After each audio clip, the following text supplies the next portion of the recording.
Hey, hey friends.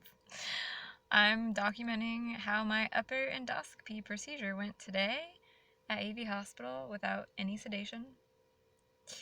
I got throat spray and the tube that goes down your throat with the camera on it. It was worse than I expected it to be, even with all the meditation and future visualizations that I learned with DNRS and watching all the YouTube videos I could and reading about it for like a good amount of time. I expected to cough. I expected to gag. What I did not expect was this. This might be TMI, so peace out if it is for you. But this like gurgling, burping, vomiting sensation, noise that wasn't controllable. Like the gagging was pretty much controllable for me. It was like my body was trying to like dry heave or vomit, and it would block my airway. So none of this was shown in the YouTube videos. That's why I'm making this video.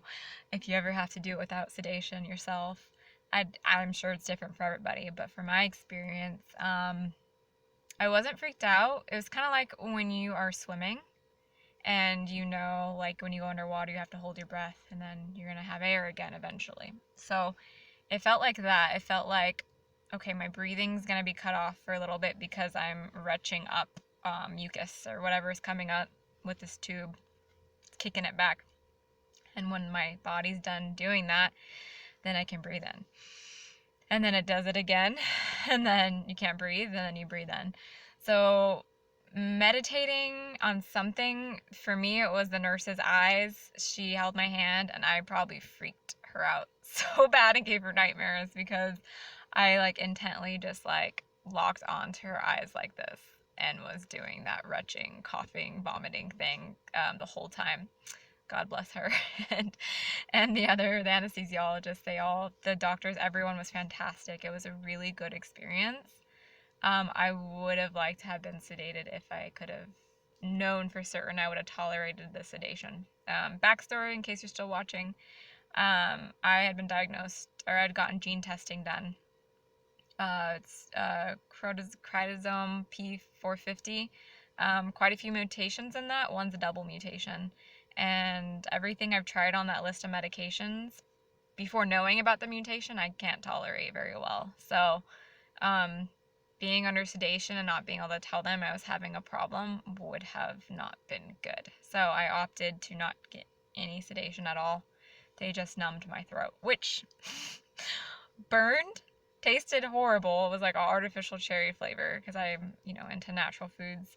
And then that was kind of like a slight panic. I felt like I couldn't breathe. I couldn't feel anything. Obviously I was still breathing, but it felt like I couldn't swallow or breathe right. It was like paralyzed. So it's been 2 hours since they did the procedure. My throat was scratchy even right afterwards. It's more scratchy.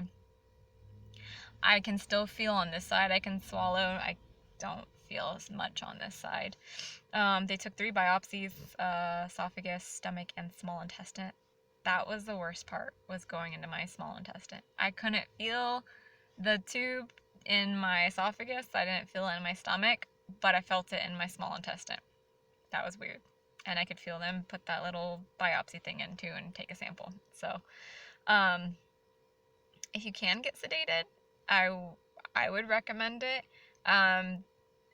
From my understanding, I am the first patient at the hospital that I got the procedure done that successfully went through the procedure completely without sedation. One other person's tried with, they said it was like a throat ultrasound, and they were retching too much and they had to stop the procedure. So that was huge. I guess it tells you why doctors really opt for you to get the sedation, because it is very unpleasant. They warned me how unpleasant it was going to be.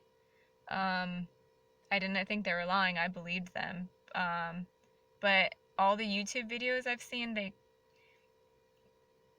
to me, the ones I watched, they made it seem easier than it really was. And for them, it probably was. But for me, it was worse than I thought it would be getting that procedure done because of that vomiting feeling. And they've told me you can aspirate, which means liquid can go into your lungs and cause problems. So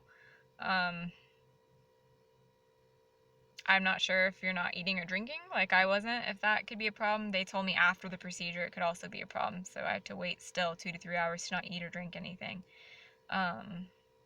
because of, that your flap can't feel anything. So anywho, I hope this is helpful to somebody. I'm really tired. It was 8:30 procedure. I got there at 7, and I've been up since like 4:30. Slept like 5-ish hours. So colonoscopy's next. I didn't want to get them done the same day because mentally I knew I couldn't do both in one day.